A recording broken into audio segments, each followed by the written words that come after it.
Benjamin Franklin was a man of many talents. He is known as a statesman, an author, an inventor. Franklin is the founder of mutual insurance in America. His golden link of mutuality is the central theme for a mural in the home office of the MFA Insurance Companies at Columbia, Missouri.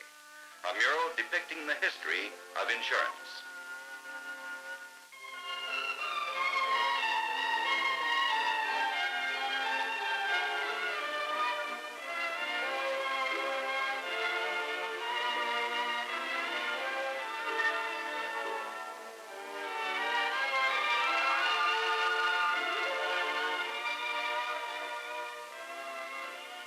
Provisions for the mural were made when architects designed the MFA Insurance building.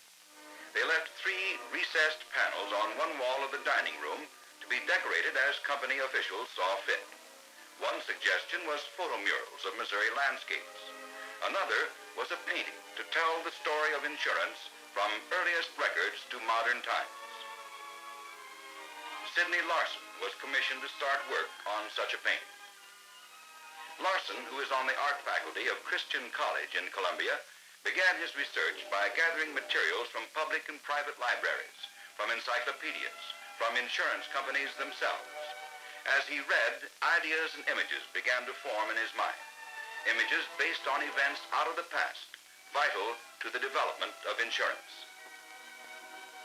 He spent 2 months of intensive study before beginning his preliminary sketches. Now, with his ideas on paper, Larson is ready to submit them to company executives for approval.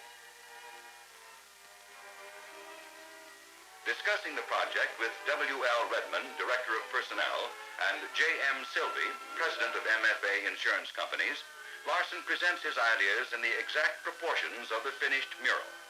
One of the sketches is partially painted to show the colors he intends to use. In addition, he has prepared detailed studies of some of the mural's major figures.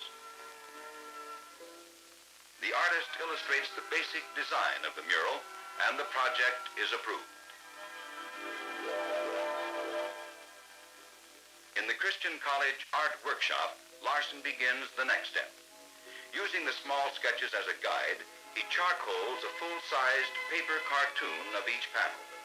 The big cartoon gives the artist an opportunity to check design and placement of elements before actually putting them on the canvas. Once the cartoons have been completed, Larson begins preparation of the imported Belgian linen upon which the finished mural will appear. Here he brushes on a test section of a plastic and gypsum solution called gesso. Later, several coats of gesso were applied with the canvas stretched in a frame. Marine bonded plywood attached to 2x4 supports form the framework for each panel. Larson took special precautions to see that moisture will never harm the mural. Each piece of wood was waxed and sealed before being fastened in place with non-corrosive nails. The wall behind each panel was also waxed and sealed. In addition, the framework holds the painting 2 inches from the wall, allowing air to circulate behind it.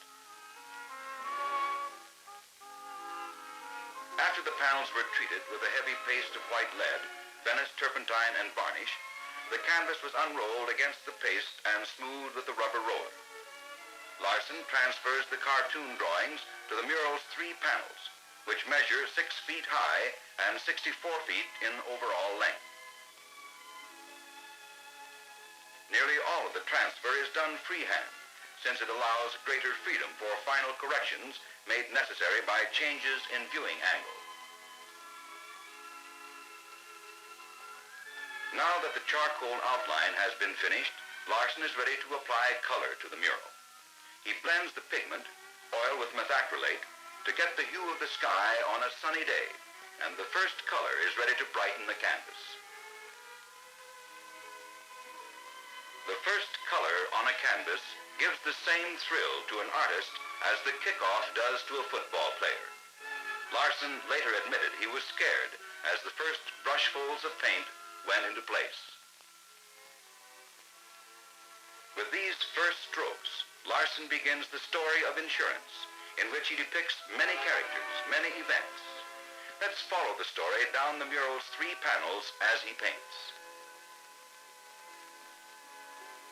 As he adds sky background, the artist outlines the head of the Babylonian king Hammurabi, one of the most outstanding individuals in the early history of insurance.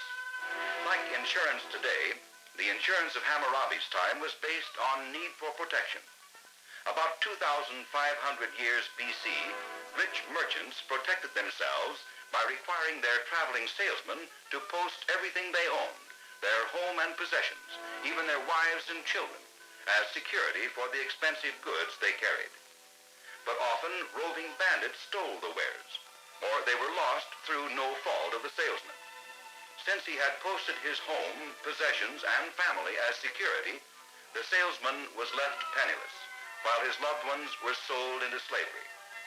Finally, the salesman revolted and brought into being an agreement which ensured that a salesman would keep his security if he was not at fault in the loss of the goods. Hammurabi recorded this first crude evidence of insurance in a series of laws known today as the Hammurabic Code. His code was first inscribed on clay tablets. But doubting the durability of baked clay, Hammurabi had his laws transferred by a sculptor to a diorite stone pillar. The stone, with its relief of Hammurabi, receiving commands from the sun god, is in existence today. But even before Hammurabi's time, another form of insurance was being practiced by the Chinese. Again, trade brought about the need for protection. As early as 5000 BC, Chinese merchants used the Yangtze River as a highway to transport their wares to other cities. There were times, however, when the boats never reached port, either lost in the river or pillaged and destroyed by Yangtze River pirates. Often the loss of one boatload of goods was enough to put a merchant out of business. Realizing how often they suffered the same sort of loss, the merchants began to combine their goods and boats before the start of each journey. If there were 10 merchants and 10 boats, each merchant would place a tenth of his cargo in each boat. In that way, if one boat was robbed or sunk, each merchant was out only 1/10 of his total, rather than one merchant losing his entire fortune. The 1/10 of cargo might be regarded as the first insurance premium. Insurance today works the same way as it did 5,000 years BC. Each policyholder pays a small amount of premium, creating reserve out of which large losses are paid, maybe his own. Temple societies in Greece originated life insurance as a sideline for their religious activities. It was in reality death insurance, for each member paid monthly dues and in return was given a proper burial. At least one of the temple societies allowed members to borrow against the amount of dues paid, much the same as a policyholder can borrow against the cash value of his life insurance policy today. The Romans carried the idea of burial insurance even further and opened burial societies for the general public. The Burial Society of the Roman Army provided not only for burial rights, but included old age and disability benefits, and even paid soldiers' travel expenses and bought new uniforms and equipment when they were promoted. Life insurance today has the same basic principles. It is insurance for the living. Once the people in the lands around the Mediterranean learned the principles of navigation, they began to use the sea as an avenue of trade. Ships of the Phoenicians and Greeks were familiar sights in ports of the known world. Later, they were replaced with biremes bearing the Roman eagle. And still later, the small but tall-masted ships of the Renaissance period plied the oceans. Many of them met their untimely destinies instead of making their destinations. To offset the loss of a ship and its cargo, a practice called bottomry was begun. Originating among the Greeks, the idea spread to all the maritime countries. Merchants along the coast of Italy's Lombardy province were unusually active in making bottomry contracts. When a ship owner wanted to make a voyage, he would go to a merchant and borrow money for the trip, placing his ship as collateral. If the ship made port, the loan was repaid with interest. If it did not, the ship owner kept the money. The merchant, in effect, had ensured a safe voyage. More ships made port than did not, however, for the Lombardy merchants prospered and expanded their business as far away as England. The pages of history are filled with stories of fires. Fires that spelled nearly total destruction for many great cities. Conflagrations like the Chicago fire, the fire that followed the San Francisco earthquake, the great fires of London. The fire that turned out to be the most beneficial to mankind was the Great Fire of London in 1666. Starting from an oven in the King's Bakery, the fire devoured nearly the entire city. After surveying the destruction, a London dentist named Dr. Nicholas Barbin decided something should be done to put an end to the tremendous financial loss from such a fire. He began organizing the first fire insurance company and opened for business in 1667. Insuring homes and business property, Dr. Barbin's company was followed by other companies, and fire insurance was on its way to becoming the dependable protection from many perils that we know today. One of the best-known names in the field of insurance is Lloyd's of London. Lloyd's began in a waterfront coffee house operated by a man named Edward Lloyd. Seeing a way to increase his own profits, Lloyd began posting the latest shipping news, and soon his coffee house became a gathering place where ship owners, merchants, and insurers transacted their business.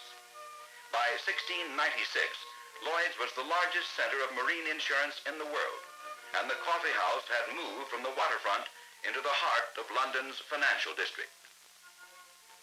By 1800, the pattern of business was well established at Lloyd's. A caller, in a box high above the business floor, shouted news of the comings and goings of ships and other business, so the insurers no longer had to wander about the hall picking up what news they could on their own. It was about this time that the routine bell became part of the business ritual of Lloyd's. The bell was the only thing salvaged from a ship named the Lutine. Insured through Lloyd's, the Lutine sank in 1799 with a $5 million cargo. The Lutine bell was used to signal the arrival of news, both good and bad, and still serves the same purpose today as it did then.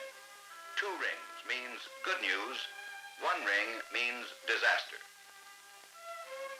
The term underwriter also originated at Lloyd's. Notices were posted carrying a ship's name, destination, cargo, and value. An insurer would write his name under the information, giving the amount of risk he would be responsible for. Lloyd's still does business in basically the same way. Lloyd's is not an insurance company, but an association of individual underwriters who assume all or part of a risk. In most insurance companies today, an underwriter reviews applications for insurance and decides whether or not a policy will be issued. The artist shows Lloyd's as it looked about 1800. A sea captain has just arrived, and the underwriters wait anxiously to see whether the caller rings the routine bell once or twice. Although most people think of Lloyd's as an association that insures unusual risks, such as a surgeon's hands or a singer's voice, Lloyd's is the true father of modern marine insurance. Beginning with bottomry contracts in the 17th century, Lloyd's began to develop their insuring agreements a clause at a time, changing them slightly when necessary, and constantly improving them down through the years until now the Lloyd's marine policies are in effect law, because the law has upheld them. Today, the Lloyd's policies form the background for all marine insurance, and the Lloyd's influence has spread to nearly every line of fire and casualty insurance. Lloyd's remains one of the great insurance institutions of the world.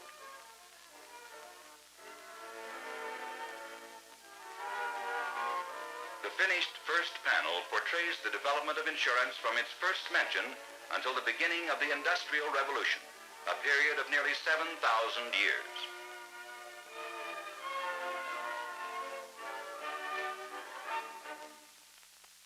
In colonial America, insurance was non-existent except for marine policies written on ships and cargoes. When fire destroyed a person's home and possessions, things that took a lifetime to accumulate, he was left to start all over again, literally from the ground up. It was Benjamin Franklin who saw a way to prevent such a catastrophe. In 1752, he placed a notice in his paper, the Pennsylvania Gazette, calling all interested persons together. And at this meeting was organized the first successful fire insurance company in America, a mutual insurance company. They called it the Philadelphia Contributionship for the insurance of houses from loss by fire. Each member of the company paid a certain amount of premium into a central fund. Then, if a member's property was destroyed by fire, he was saved from going back to the beginning to rebuild his estate. The contributionship paid him the amount of his loss.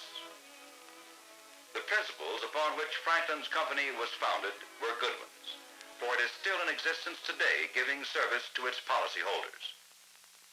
Near Franklin, the artist places the press, which printed the ideas that brought mutual insurance to America and helped make America a nation. The birthplace of mutual insurance in America was Philadelphia, which later became famous as the birthplace of our nation.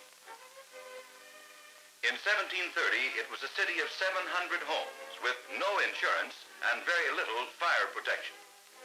Hoping to prevent a major fire, Franklin promoted one of the basic principles of fire insurance, loss prevention. In his Gazette, he urged his readers to be careful in handling fire. Even more important, he encouraged the formation of volunteer fire companies. In 1735, nearly 20 years before his insurance company was founded, he helped organize the Union Fire Company, Philadelphia's first firefighting organization. Others followed his example, and within a few years, the city had a half dozen such companies. Members furnished and maintained their own equipment. The crowning achievement of each fire company was the ownership of a hand-drawn, hand-pumped fire engine. Although they started as groups with more good intentions than firefighting knowledge, the fire companies soon made Philadelphia the safest city from fire in America. Early fire insurance companies identified the property they insured by placing a fire mark on the front of the building. Originating in England, the fire mark served to identify the property for each company fire department. There, the fire was left to be fought by the company whose mark the building bore. Uninsured property owners were simply left to fight their own fires. In Philadelphia, however, the volunteer fire companies pledged themselves to mutual aid, regardless of personal interest. Franklin's contributionship found, though, that after the fire companies had saved property bearing their hand-in-hand fire mark, compliments and a financial contribution brought even quicker action the next time the mark was found on a burning building. At the left of the panel, artist Larson paints a group of distressed, aspiring people. They are people of all ages, all walks of life. Each has suffered some sort of loss, loss of property, loss of health through accident or sickness, loss of ability to earn a living through old age, loss of support of a loved one. Without the helping hand of insurance, none of them has been able to bear the loss alone. On the right, Larson depicts another group. These are a secure, happy people. They have no fear that a loss will leave them destitute, for they have provided themselves with the financial protection of insurance. In searching for a model with a happy face, artist Larson could find none happier than that of his oldest daughter, Kathy. Sitting still is difficult enough for professional adult models, but next to impossible for a 9-year-old amateur. The results, however, are worth the extra effort.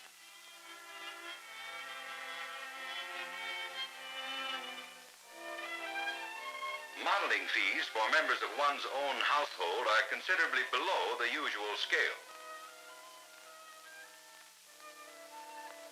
High up on the wall is a likeness of Edmond Halley. He is best known as an astronomer and for the discovery of the comet which bears his name. Halley made his place in the history of insurance, however, as a mathematician who worked out the first actuarial tables, so valuable in the calculation of life insurance rates. Why is this mural called the Golden Link? Note the chain detail on Hammurabi's skirt, on the ship's anchor, on the framework of the lutein bell. Larson has symbolized each man's need for protection as an individual link of a chain, useless in itself. Distressed, aspiring people offer their links to Benjamin Franklin, who adds the golden link of mutuality. Franklin defines mutuality this way, that every man might help another without any disservice to himself. Franklin's golden link unites the individual links into a strong chain of protection for all those who join in it. Through their chain of mutuality, these people are able to sound the great bell of freedom, of security, of faith, of joy. The second panel shows the development of insurance in America, development which began with Franklin's golden link. In the final panel, artist Larson uses a background of rolling Missouri countryside, her great rivers and bluffs. Other Missouri scenes show the columns and memorial tower of the University of Missouri and the University of Missouri Medical Center in Columbia. Also included is a city skyline, a composite made up of the skylines of metropolitan Kansas City and Jefferson City, the state capital. Nearby is a bridge, similar to the Missouri River Bridge at Jefferson City. Larson shows the rich farmland of Missouri, complete with a comfortable farm home, surrounded by grain crops and pastures stocked with fine cattle and sheep. Against this background, Larson shows the American people as a strong, healthy nation. They are able to go about their daily tasks free from worry because they know that their home, possessions, and responsibility to others are protected by casualty insurance. They know their children are assured an education and a normal life because they have provided for them through life insurance. Larson depicts the prosperity of the American people by including the traditional sheaf of golden grain. In America, older people enjoy retirement because of the financial security given them by using their life insurance as a retirement savings plan or through Social Security. Modeling for one of the junior characters in the panel is Larson's younger daughter, Nancy. Like her sister, Nancy finds modeling harder than it looks. After an hour of this, Nancy has begun to consider nursing as a career.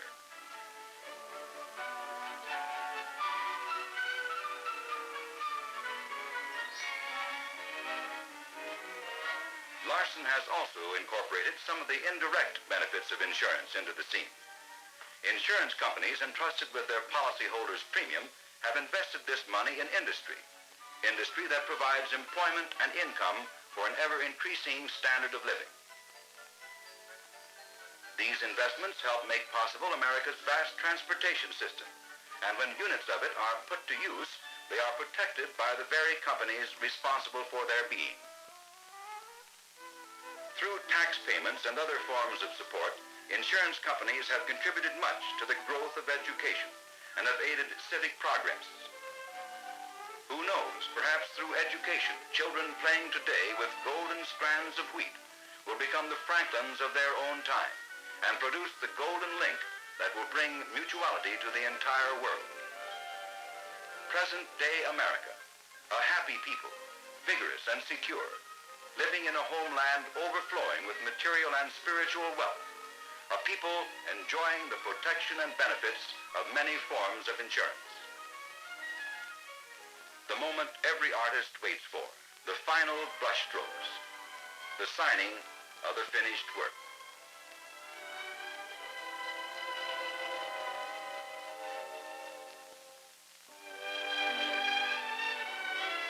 After many months of painting, Larson surveys the finished mural.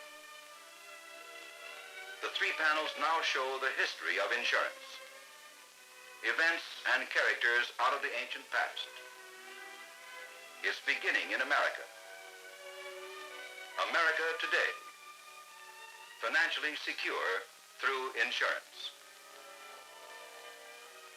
on the farms and in the cities, people are able to enjoy a life made more full by Benjamin Franklin's golden link of mutuality, whereby every man might help another without any disservice to himself.